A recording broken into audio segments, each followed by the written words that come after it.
Bismillahirrahmanirrahim. Assalamualaikum warahmatullahi wabarakatuh. Halo pemirsa dan semua teman-teman netizen. Gimana nih kabarnya? Semoga dalam keadaan yang baik-baik aja ya. Ketemu lagi dalam acara Netizen Bertanya Ustaz Menjawab. Bersama aku Anelis Larasati Gufron atau biasa disapa Ara.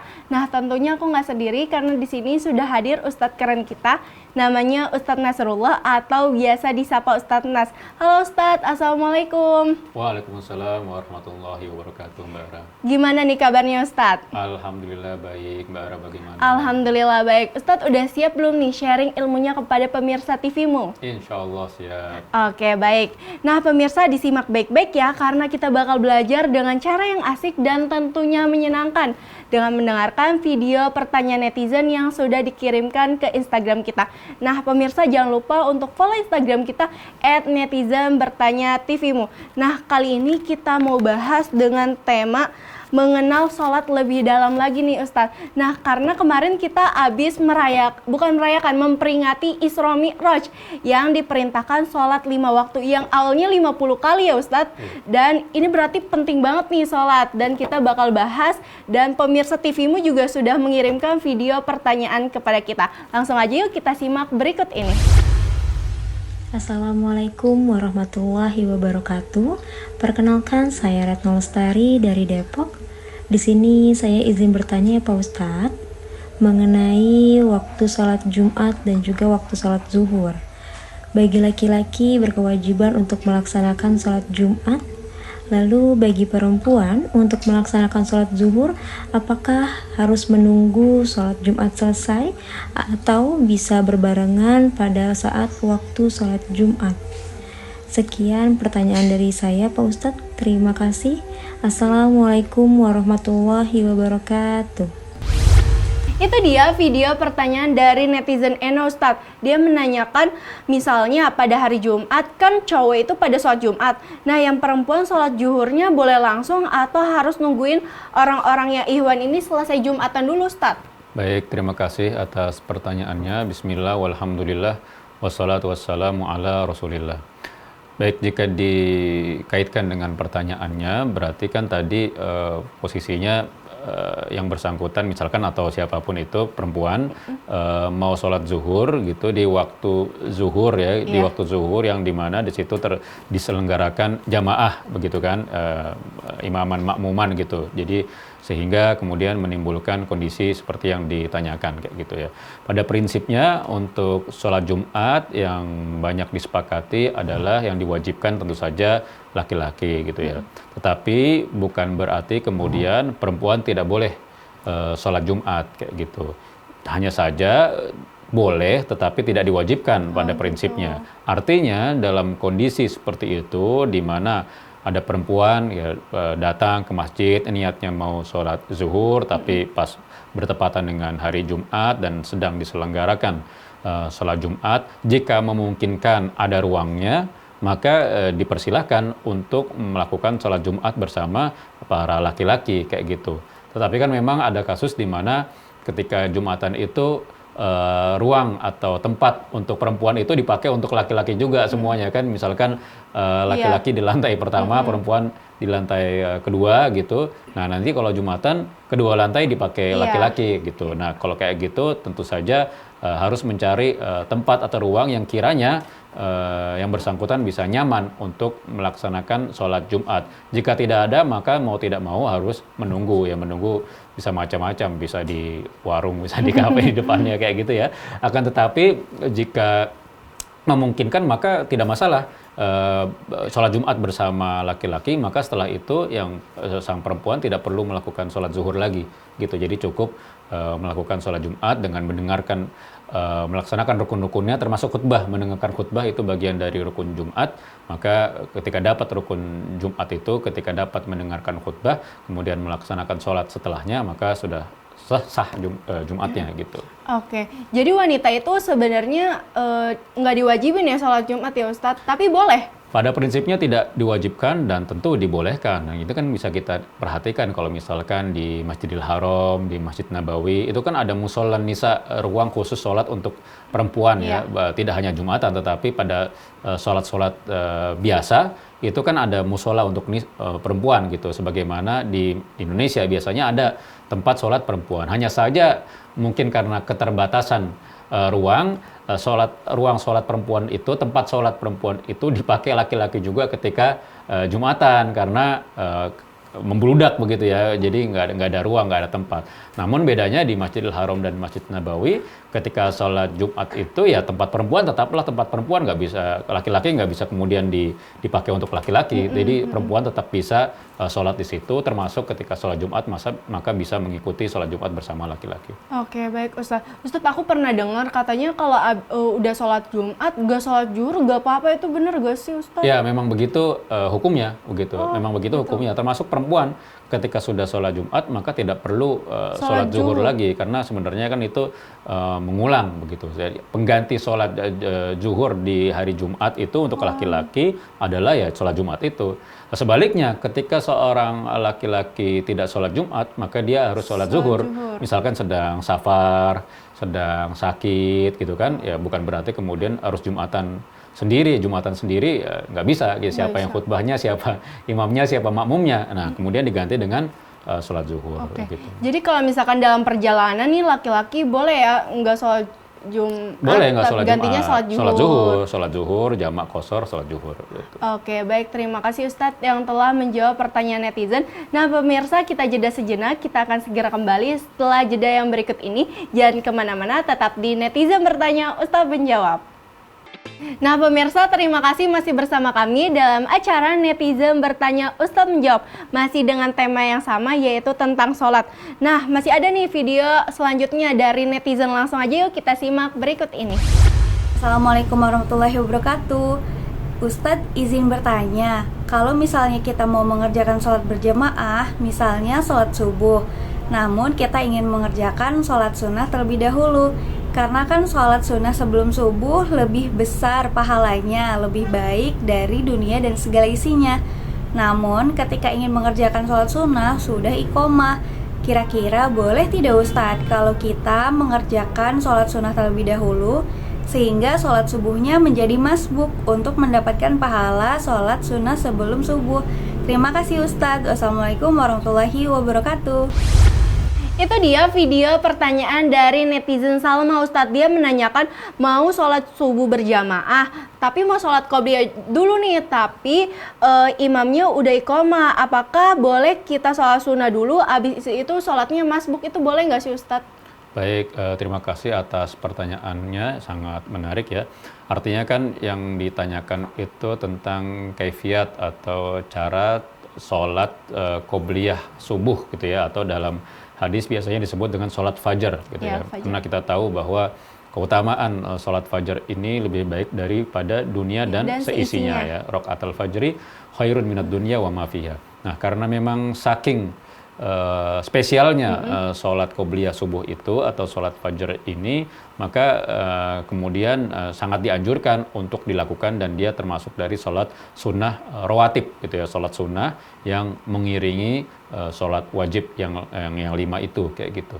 Nah, kemudian karena saking pentingnya, karena saking utamanya itu, banyak orang termasuk para sahabat nggak mau ketinggalan ya sholat qobliyah subuh itu ya, gitu, karena saking besarnya pahalanya, saking besarnya keutamaannya, nggak mau ketinggalan gitu. Artinya nggak mau ketinggalan itu dia sudah buktikan dengan konsistensi dia melakukan sholat qobliyah itu sepanjang hayatnya gitu. Maksudnya artinya kasus di mana dia ketinggalan sholat qobliyah itu sangat jarang. Maksudnya kenapa sangat jarang? Ya dia selalu ke masjid ya, ketika azan subuh dia langsung melakukan sholat qobliyah itu gitu. Jadi tidak kemudian masbuk begitu.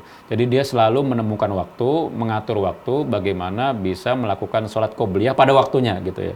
Jadi memang jamaah belum dimulai gitu. Jamaah belum dimulai. Nah, akan tetapi ini juga pengecualian. Ada kasus di mana seorang atau kita sudah rutin melakukan sholat qobliyah, tetapi ternyata ada satu hari kita sangat lelah, sangat capek kayak gitu, sehingga bangunnya itu kesiangan dalam arti ini, orang yang kesiangan seperti ini kesiangannya nggak bangun jam 10, kesiangannya bangunnya pas azan subuh gitu ya kan gitu misalkan. Kesiangan bangun pas azan subuh, langsung bangun, langsung wudhu sampai masjid, kemudian ada jamaah di situ atau jamaah sudah mau mulai gitu. Sehingga kalau kita sholat qobliyah maka pasti kita akan berbenturan dengan jamaah, kemudian didirikan qomat kayak gitu kan. Nah kayak gitu, dalam kasus kayak gitu tentu diutamakan dan dituntunkan untuk ikut imam gitu ya. Untuk ikut imam karena apa? Karena yang wajib adalah sholat subuhnya, bukan sholat sunnahnya. Jadi yang diutamakan adalah sholat wajibnya dulu, dan apalagi diutamakan bisa melakukan takbir bersama takbiratul ihramnya imam gitu ya. Jadi ketika imam melakukan takbir, itu kan bagian dari ketika kita sholat itu selama misalkan 40 kali sholat, maka atau 40 hari sholat, maka kita terhindar dari kemunafikan jika kita sholatnya berjamaah dengan takbiratul ihramnya si imam gitu ya. Kenapa terhindar dari kemunafikan? Karena itu menandakan orang itu sudah konsisten, orang itu sudah istiqomah. Karena sangat sulit sekali bisa sholat selama 40 hari dan selalu mendapatkan takbiratul ihramnya imam. Jadi imam Allahu Akbar, kita juga Allahu Akbar, bukan masbuk dan bukan datang di tengah-tengahnya. Jadi dipastikan kata Nabi terhindar dari nifak, terhindar dari kemunafikan. Nah ini kan yang ingin kita kejar gitu ya. Jadi alih-alih kita memilih qobliyahnya, maka kita diminta untuk ikut jamaahnya. Nah setelah itu baru kita sholat qobliyah. Walaupun ada perbedaan pendapat di antara ulama, qobliyahnya dilakukan setelah sholat langsung ataupun nanti ketika waktu duha sudah muncul, sudah tiba gitu. Karena ada larangan untuk sholat setelah sholat subuh gitu. Tetapi ada beberapa ulama yang juga membolehkan untuk langsung sholat qobliyah setelah sholat subuh berdasarkan oleh hadis yang diriwayatkan kepada Nabi SAW ketika ada seorang sahabat namanya Qais gitu ya, sholat sunnah gitu, setelah sholat subuh dia sholat lagi, kemudian Nabi melihat, dia menanyakan kepada Qais, "Qais, tadi kamu sholat apa?" "Tadi saya sholat qobliyah," gitu. Nah, Nabi tidak qobliyah subuh, Nabi tidak mengingkari, Nabi tidak melarang itu, tetapi mendiamkan. Nah, bukti diamnya Nabi itulah bukti bahwa itu dibolehkan. Walaupun tidak ada keterangan apakah itu ada jeda, maksudnya setelah sholat subuh, apakah dia nunggu sampai duha, ataukah dia langsung sholat. Itu tidak ada keterangan seperti itu. Tetapi hadisnya umum bahwa dia sholat setelah sudah melakukan sholat subuh. Gitu. Jadi ini menandakan bahwa boleh dilakukan, tetapi ya itu buat mereka yang rutin sebelumnya memang melakukannya sebelum subuh gitu ya. Bukan jarang-jarang tahu-tahu pengen sholat qobliyah subuh tapi dilakukannya setelah subuh terus gitu. Nah itu jadi ba'diyah subuh gitu. Nah ini yang perlu diperhatikan. Oke, jadi yang diutamain yang dilakukan yaitu sholat subuh berjamaah dulu baru bisa sholat qobliyah ya Ustaz? Dengan syarat ya qobliyahnya memang udah jadi habit dia gitu ya. Bukan sesekali pengen qobliyah tapi dilakukan secara subuh, setelah subuh gitu. Oke, baik, terima kasih Ustadz yang telah menjawab pertanyaan netizen. Nah pemirsa, masih ada video netizen selanjutnya, langsung aja yuk kita simak berikut ini. Assalamualaikum warahmatullahi wabarakatuh. Perkenalkan, nama saya Taufik Zulfikri. Saya dari Universitas Muhammadiyah Jakarta. Izin bertanya Ustadz, saya ingin bertanya terkait menjamak sholat. Nah, apa aja sih syarat untuk kita bisa menjamak sholat? Apakah misalnya ketika saya lagi ada di puncak Bogor atau di Sentul, itu sudah bisa saya jamak sholatnya? Atau bagaimana Ustadz? Mohon penjelasannya. Terima kasih. Wassalamualaikum warahmatullahi wabarakatuh. Itu dia video pertanyaan dari netizen Taufik. Dia menanyakan, Ustadz syarat sholat yang bisa jamak itu apa aja sih? Misalnya keluar kota, tapi kayak deket gitu, Banten, Puncak, atau Sentul. Nah itu apakah udah dihitung jaraknya atau yang penting di luar kota bisa jamak? Gimana Ustadz? Baik, terima kasih atas pertanyaannya. Tentu dalam Islam itu sholat menjadi tiang agama kan. Karena tiang itu maka dalam kondisi apapun, dimanapun dan kapanpun sholat tetap harus ditegakkan gitu ya. Termasuk dalam kondisi sakit maupun misalkan dalam kondisi bepergian, traveling, safar dan lainnya.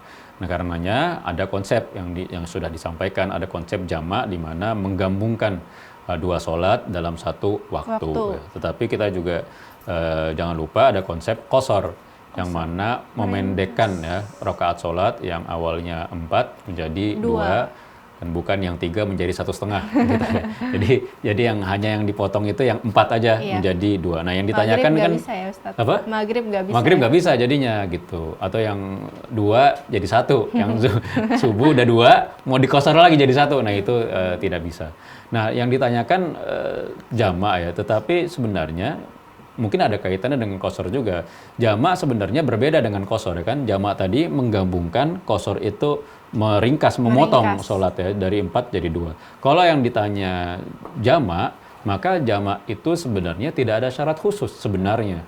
Nabi pun pernah melakukan sholat jamak min ghairi matorin wala safarin. Nabi pernah melakukan sholat jamak tidak ada alasan gitu. Tidak ada hujan, tidak bepergian, Nabi pun melakukan jamak. Gitu. Artinya jamak itu secara umum ya boleh dilakukan kalau memang kita ada hajat gitu, tidak mesti bepergian. Tetapi misalkan hujan itu juga bisa tidak hujan pun boleh jamak gitu. Karena hadisnya itu tidak hujan, tidak safar, tapi Nabi jamak gitu. Nah, artinya apa? Artinya ini adalah salah satu bentuk keringanan ya, rukhsah dari Allah Subhanahu wa taala tentang kemudahan Islam itu sendiri. Itu prinsipnya taisir ya, Islam taisir. itu mudah ya berarti. Islam itu mudah, tapi kemudian pertanyaan adalah jangan dimudah-mudahkan gitu. Maksudnya apa? Kita jangan kemudian merutinkan menjamak sholat gitu ya. Merutinkan jadi jamak terus. Nah, ada yang berpendapat dari hadis ini maka kemudian sholatnya jamak terus seumur hidup gitu ya. Karena ada dalilnya, ini dalilnya. Tapi kemudian kan di hadis yang lain bahwa sholat itu tepat waktu. Tepat waktu maksudnya sesuai dengan waktunya. Itu juga lebih umum. Adapun jika ada kondisi di mana misalkan ketinggalan sholat, maka bisa dilakukan jam, misalkan apa? Misalkan macet tuh ya di Jakarta gitu ya. Betul. Kita pulang, kita tidak menghitung kapan berangkat, kapan sampai rumah. Misalkan kita berangkatnya itu maghrib gitu ya, atau apa? Misalkan sebelum maghrib gitu ya. Kita menganggap bahwa maghrib itu masih dapat di rumah. Akhirnya nggak dapat gitu, kita nyampainya isya gitu. Jadi kan kita ketinggalan sholat maghribnya. Nah kemudian maghrib inilah yang dijamak ke isya, jadi jamak takhir gitu ya. Jadi isya dulu kemudian maghrib. Nah ini tidak masalah dalam konteks seperti ini walaupun di Jakarta gitu. Walaupun di Jakarta jaraknya katakanlah sangat sedikit 15 kilo misalkan, tetapi karena macet kita ketinggalan sholat maghrib. Jadi pilihannya dua kan dalam hal ini, antara kita menghitung pulang kantornya gitu kan, setelah sholat maghrib di kantor baru pulang, ataukah memang harus berangkat pulang itu sebelum sholat maghrib gitu. Jadi kalaupun mau sebelum sholat maghrib kemudian kita menghitung nanti ternyata salah hitung nih, nggak apa-apa jamak kayak dalam hal seperti ini ya. Tapi tidak boleh terus-terusan. Kalau terus-terusan nanti ya seumur hidup kita akan selalu begitu polanya gitu ya. Ya itu artinya jamak ya. Jadi tidak ada syarat tertentu terkait jamak. Yang ada adalah justru qashar. Kalau qashar bepergian ada beberapa hal. Ada yang ketika dalam istilah selama kita bepergian, selama kita safar maka boleh mengqashar. Bepergian itu secara bahasa seperti apa sih gitu kan? Nah kita misalkan dari Jakarta ke Bogor, misalkan safar. Ada yang bilang dalam hadis itu 3 mil. 3 mil itu kurang lebih ya ke Bogor itu. Itu bisa jadi dibilang, itu bisa dikosor ya Ustadz? Itu bisa dikosor, misalkan ke puncak ya, itu bisa dikosor gitu. Kemudian ada yang bilang 3 mil itu ya kurang lebih 4,8 kilometer gitu. Setelah lebih dari itu bisa dikosor kayak gitu. Jadi itu dua hal yang berbeda gitu ya.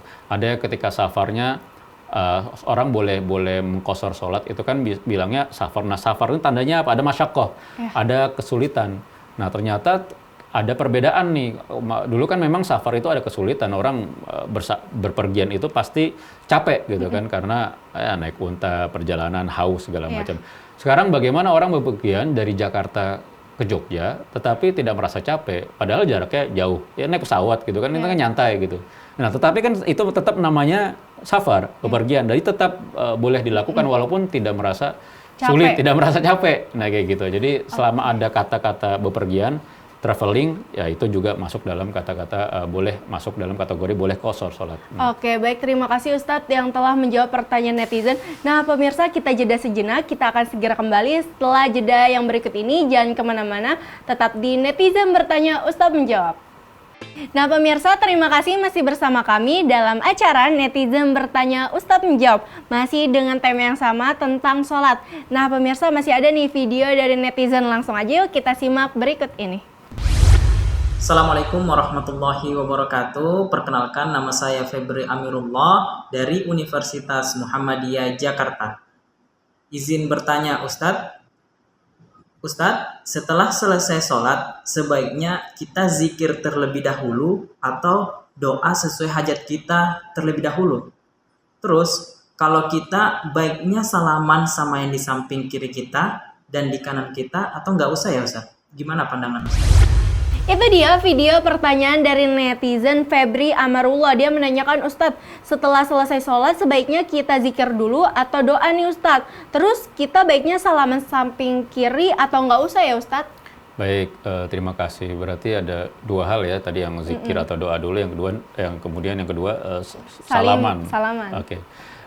Zikir dulu ya. Jadi setelah sholat itu memang adabnya, tuntunannya dari Nabi adalah zikir setelah sholat. Zikir setelah sholat itu apa saja, diantaranya yang paling utama adalah istighfar ya kan. Jadi istighfar 3 kali kalau kita mau ngikutin sunnah. Jadi bisa jadi apa yang kita anggap baik tidak selalu baik ya gitu. Kalau memang tidak ada contohnya dari Nabi. Misalkan apa? Membaca hamdalah, alhamdulillah. Membaca alhamdulillah itu bisa kita perhatikan bahwa orang setelah sholat bacanya apa? Alhamdulillah. Artinya apa? Iya maksudnya baik. Dia maksudnya telah selesai menunaikan sholat gitu ya. Jadi dia bersyukur pada Allah. Dia telah selesai menunaikan sholat, telah tuntas, rampung sholatnya. Tetapi secara tuntunan, secara sunnah, bukan alhamdulillah justru. Istighfar gitu. Kita astagfirullah, doa-doa zikir setelah sholat, Allahumma antas salam, seperti itu. Dan kita lanjutkan dengan bacaan tasbih, tahmid dan takbir gitu kan, zikir yang 33 itu. Setelah itu baru kemudian berdoa gitu. Kita berdoa sesuai dengan hajat dan sesuai dengan kondisi kita masing-masing. Jadi bukan doa dulu kemudian zikir, tapi zikir dulu langsung. Zikir dulu baru berdoa ya Ustaz? Ya, zikir dulu baru berdoa.